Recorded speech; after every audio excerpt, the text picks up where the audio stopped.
Justin Whitmel Earley. He's here with us. He's the husband to Lauren, dad to four boys. He's an attorney, an author.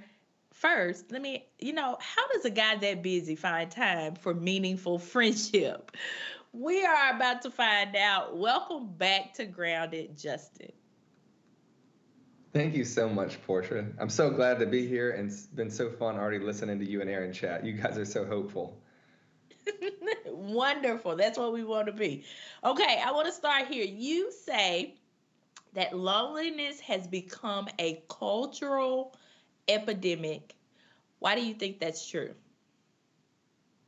Well, I didn't make this up, actually. So if you are paying attention to the news, or if you were to go online and Google Surgeon General's report 2023, you would see that the Surgeon General of the United States, the top public health issue that he's talking about, is what is called the epidemic of loneliness. Because we have realized in the past couple years that our lifespan is actually decreasing.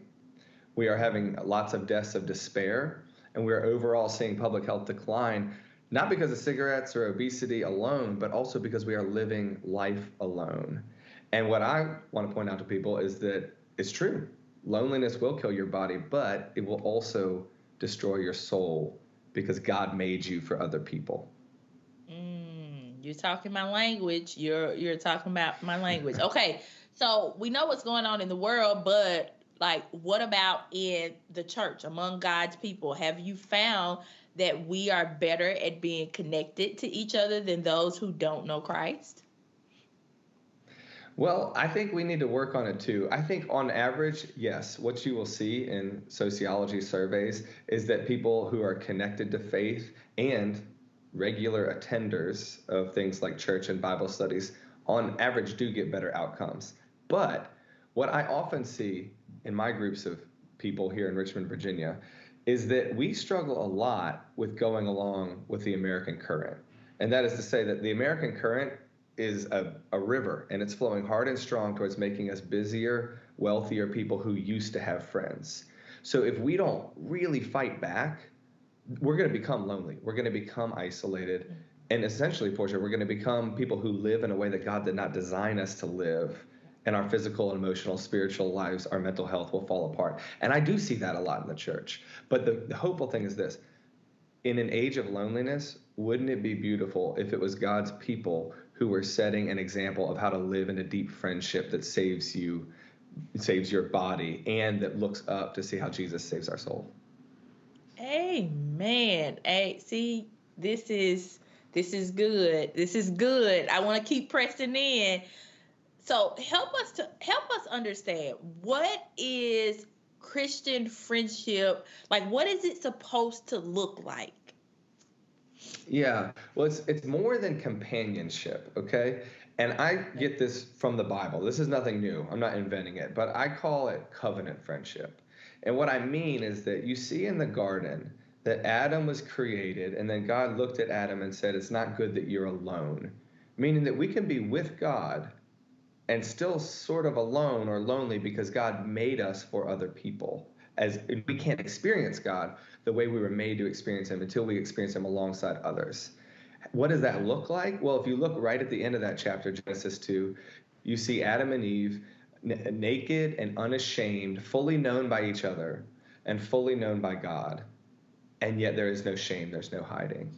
But what happens in the fall is fig leaves and bushes. You know, in life after the fall, we hide from each other behind fig leaves and we hide from God. And what I would suggest is that Jesus is the one to show us a new way. He's the one who in John 15 comes and says, "I call you friends. I've told everything that the Father has told me to you, and I will die from you, and that no greater love is this than someone who lays down their life for a friend." So we see this almost back to Eden commitment of saying Jesus knows us fully and yet will love us anyway.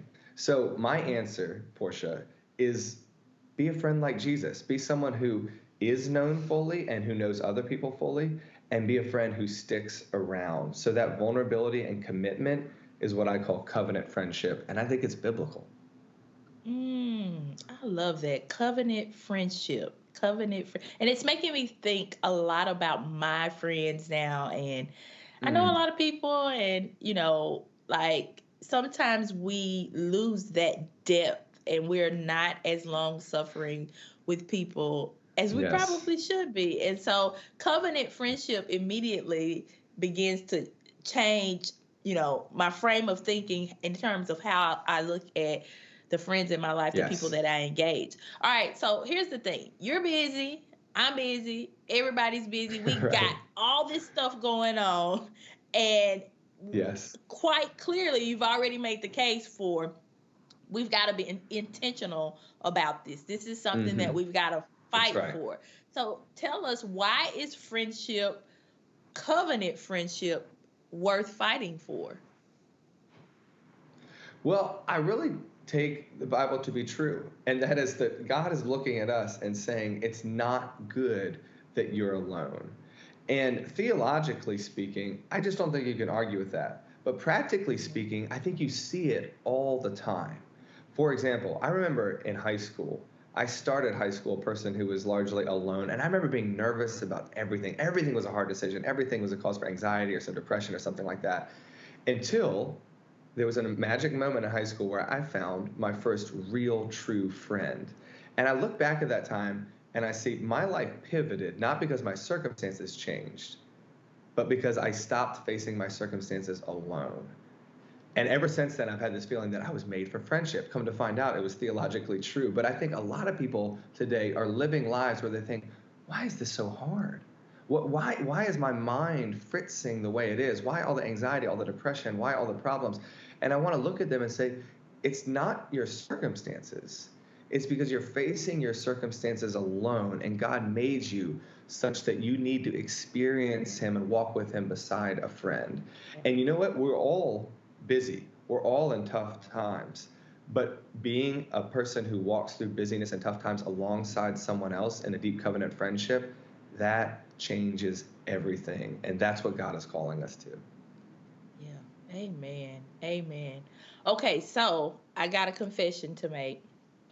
I've kind of been like Okay. snooping on your Instagram page and found out from a little birdie, I, your Instagram page, that you There you go. got a Yeah. new motorcycle, and it was your wife's True. idea, and y'all have been enjoying that together. So I can imagine that, like me and my husband, you and your wife are not only husband and wife, but also friends, and that Yes. you Yes. are constantly, working on you, not just your marriage, but your friendship with one another. And I Hmm. think that this motorcycle would probably be one of those things that you're enjoying Yes, it together to would. deepen Yes, it your would. friendship. So I guess my question is, what are like some practical ways that we can begin to employ, or things that we can do? How can we deepen the friendships that we already Mm. have?